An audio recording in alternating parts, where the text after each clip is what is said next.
So the Mastermind was amazing. We had a chance to go to Tony's studio, and this is the studio that he does his big virtual events, where he's in this room that's like wrapped in these huge LED walls, where when he's on stage, he can see people from all around the world. And so when it first began, we sat down and they invited all of the affiliates for the Mastermind.com launch to be there virtually. So behind us, you could see all the faces of 100 of the top affiliates sitting there watching in. And then we had a chance to be there sitting at Dean's feet as he explained what was happening this next year. Here's the affiliate launch, here's what we're doing, here's how it's structured, which was really cool. And then he asked everybody at home to end. Zoom cameras went off, and we sat there for a minute, and then Tony came in. Give it up for Mr. Tony Robbins. And it was amazing. Tony came in, which literally like larger than life person. Like everybody walks in a room, like his presence just fills the room. You're just like, Tony's here. You can feel it like from a mile away. I'm sure you can feel it.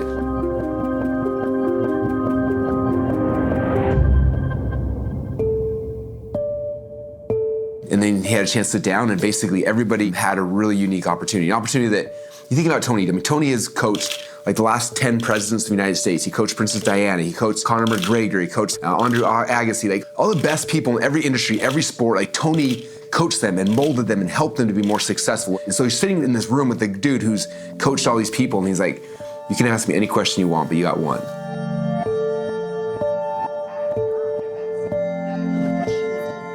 In the room were some of the top influencers in the world, and Tony went person by person, Jenna Kutcher, Lewis Howes, Josh and Joel Bezoni, and we talked about everything from work-life balance to relationships to investing and flipping businesses. And then when it got to my turn, I still didn't know exactly what the question was. I know the direction I was trying to go.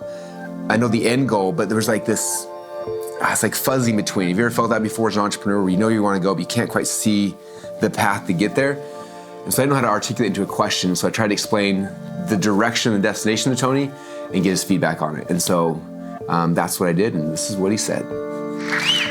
All right, Russell Brunson. Russell! Give it up for Russell, everybody, for God's sakes! Oh, man. Well, first off, great to see you again. Nice to see you, too.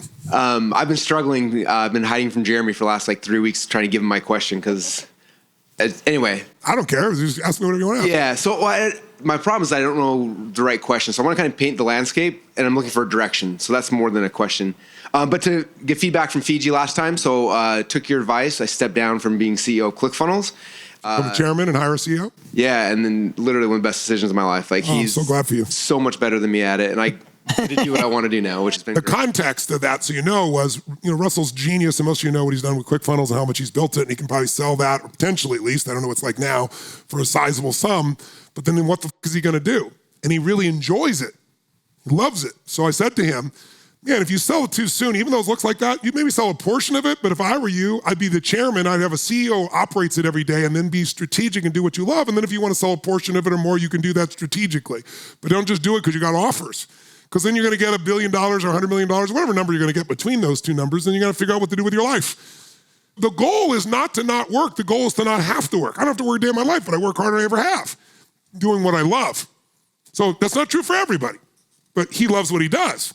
So tell me, so you you became the chairman, hired a CEO, and then COVID hit, so what happened? We did look at potentially selling or going public. We looked pretty deep both directions. Got a really good offer that we turned down because I'm the artist who was like, yeah.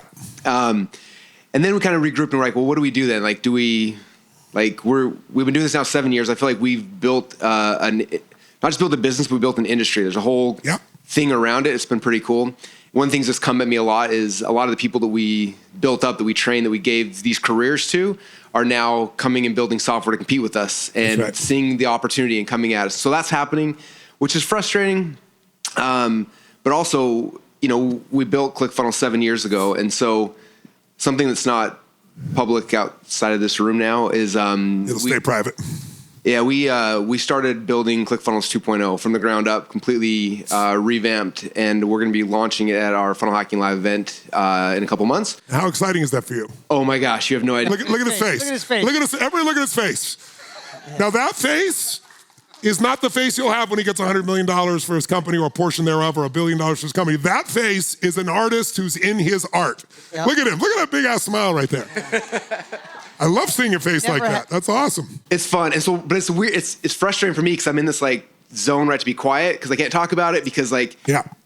you know, we got to come out and it's going to be, you know, it's going to be a fun launch and anyway, it's going to be fun because I've heard you talk about it before that like when people are like, they're coming for where you're at. You're like, well, I'm a decade beyond you now. Like that's where we're coming back where all these people are coming in and they're cloning what we're doing. Yeah. We're coming out and we're going to be 5-10 years above them with the next iteration. So we're pumped and we like. Example, I think you're acknowledging to give all of you a piece is young bucks come up to me all the time. They've been doing it since I was 30 and go, you know what? You know my name. You know what? You're going to remember me. You know what? You know, I'm going to be where you are. And I always smile and say, I think that's f***ing awesome. And when you get where I am, you'll be where I was.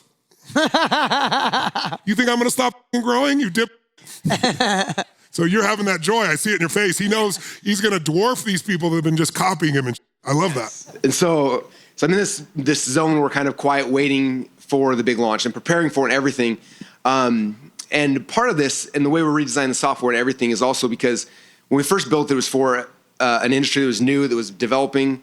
And now we're trying to our team's been geeking out on the book Crossing the Chasm. Like we're at the spot now we're trying to cross the chasm to go more mainstream and to really grow and scale to get to the point where we're size of Salesforce and companies like that. Yeah. And so that's kind of what we're looking at. So I think that's the landscape. We're about to jump into the next war, the next battle, the next mission that we're excited for, and just directionally would love any opinions. What's your question? Sounds like you're on target. Sounds like you made a really important decision. But the way I know it's the right decision is I'm looking at him and feeling him. That's how you know it's the right decision. Of course. Because it isn't about the economics for him. As an artist, building art that's better than anybody else's art and serving people better than anybody else in spite of them cheating and copying him and everything else is a level of fulfillment that's more than $1 billion. Now, he can still get $1 billion or more, whatever he wants. But he always needs to be in the game because that's his nature. That's why I said to you guys what's different. If he was purely entrepreneur, then I would have said to him on the same question, sell the motherfucker. Because you'll do 10 other things. But that's not his nature. So he can still sell it, but only if he's got something else he's going to invest in. He might pick something totally different. He might go, I'm going to do this nonprofit thing. It's going to be the greatest thing. I'm going to do this better than anybody else. I'm going to do this for people, and he'll light up again. So what's your question? Because it sounds like you're on target. Well, I think the question is, again, it's a directional question. Like, what's the other side of that? Like, trying to grow a company. Trying to grow an industry. I mean, it's more than a company, right? It's an industry. Like, how do we grow it outside of? I mean, you're the only one I know that's done that more. I've done it more than in my own industry in other places because I have more flexibility because I don't have the hold of the artist on me. Do you understand? So in other industries where I've done that or other places I've done that, is what I've done is I look for people. I look for someone who's going to be a partner who has resources I don't have. They're better. It's like us even. Like he has resources. I'm just talking about creativity, interest, experience, different than my own. Together, 1 + 1 = 5, not 2. So I look for those, but I'm also looking for somebody now strategically outside my mission who also could then buy the company. I want a built-in buyer. I want someone with built-in additional tools. So like for you, like if I wanted to right now, I have some options. And Mark Benioff's one of my dearest friends, and Salesforce is force of nature, 20 billion, worth 200 billion. And he tells everybody I'm the reason Salesforce exists and calls me every day for coaching. I'm like, I need coaching from you. What the f*** you're doing more than I'm doing, brother. Right? And he's doing all these beautiful things in nature on the side of philanthropy as well. But if I look at something, I always know that's a resource for me. If I decide I want to take RPM in a different level, they need time management tools, and he owns corporate America. He's my biggest fan. So I could write a book with him, build it first, sell it to him for a large multiple, and then be his partner on the other side of it. And I can shape a whole group of industries if I want to. So I'm playing three-dimensional chess saying, as good as I am, and I know you're the best at what you do, so I'm not questioning that, but there's still somebody who has resources even better than me, and I want to partner them, because I enjoy him, right? He's brilliant. He says I'm his coach. I'm not stupid enough to think I'm everybody's coach. I'm being coached too. I'm learning from him as well. So I got pitch and catch again. Remember, you're great at pitching. You need someone to throw the ball back to you. And in your company, you might have people throw the ball back to you, but it's different than somebody who's a partner pitching and catching. Right? So I'd be looking to say, who's playing the game even larger than I am, already has a lot of these answers. And how do I create a strategic partnership with that person so that 1 + 1 = 5, and intelligently, how old are you now? 41. 41. So you got plenty of time intelligently over the next 10 or 15 years or whatever. If I decide I've really enjoyed this, and right now I can't imagine not enjoying this, But I'm here to tell you, there'll be things when you turn 60 or 70 or 80, things you don't think you'll think, you will think. You don't think you feel, you will feel. Who's under 40 in this room? Who's over 50 in this room? Who's over 60 in this room? You are just little fucking tweeps.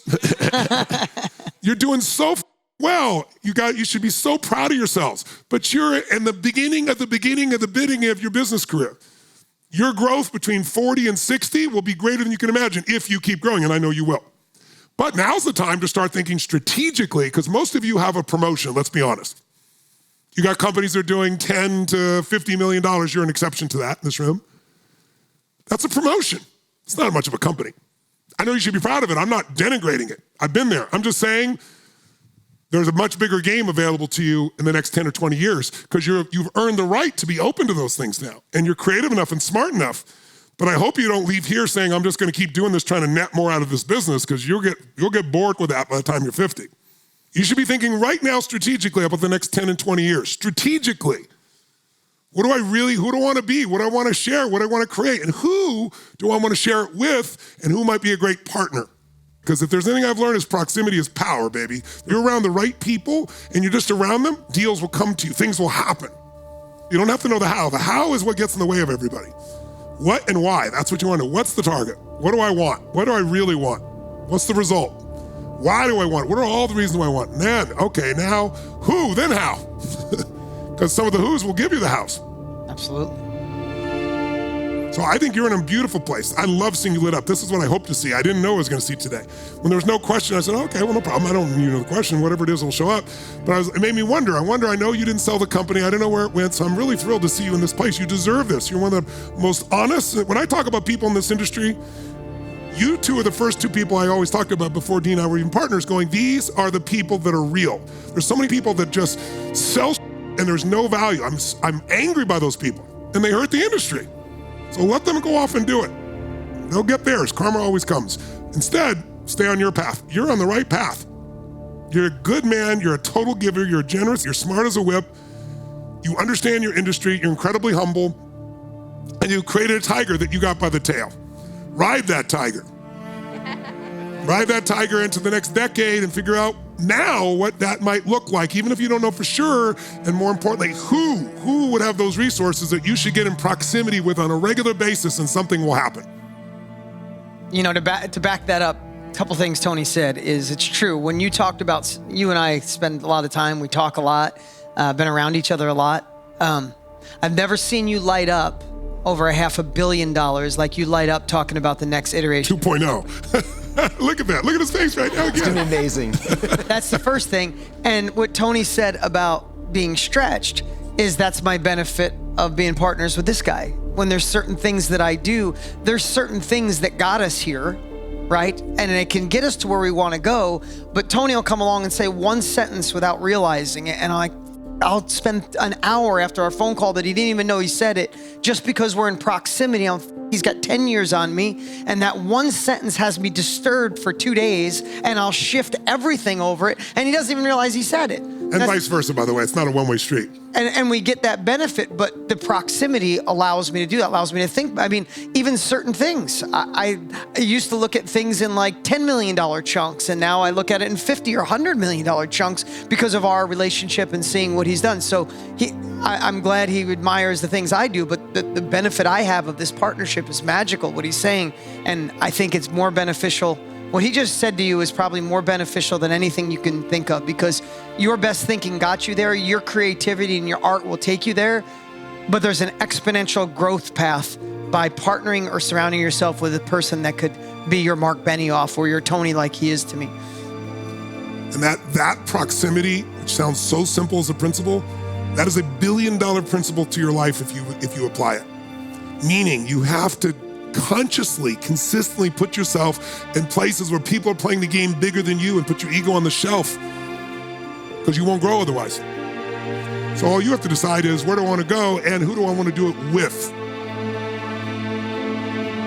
Take one phrase to your heart, to your soul, and to your bank account. Proximity is power. Get in proximity with those. You don't have to know how. You don't even have to have a deal yet. You just need to get in proximity of those people regularly, and something will come to mind for them or for you. Is that helpful? Amazing. Yes. Love you. All right. Brad, what's up, man? Hey, everybody.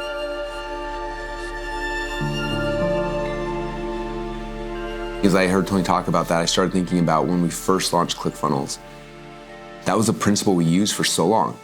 I knew I wanted to go, and we had people around us who were in proximity, and it helped us to grow to a certain point. But what's interesting, I hadn't noticed, is over the last 7 years of building ClickFunnels that we got to kind of the top of our industry and we were stuck. And I don't know, I just kind of forgot about that. And I was kind of in this weird silo where I was by myself. And I feel like that's the main reason why we weren't able to get to the next tier yet. And so as Tony was talking, I started thinking, like, hey, who can I get in proximity? Not who the people I've known in the past that got me here, but who, like, where's the next tier? What's the next level? Where are the people who've already done what I'm trying to get to? How do I get in proximity with those people?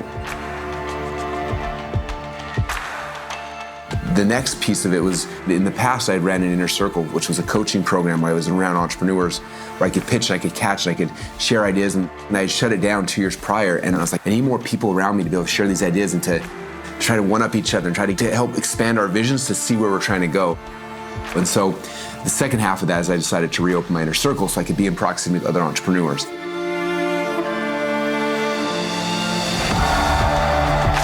In a post-pandemic world where we've been separated so much, it really comes back to you trying to figure out, like, where's it you want to go? What's the vision? Like, where do you want to be? And realizing that there are people along the way who've already gotten there, who's already done what you want to do, who's already been there, who's the guide who can take you by the hand and shortcut your timeline in weeks or months or years. If you can find those people and get in proximity with them, not only will it change your life, but it's going to shortcut your success dramatically.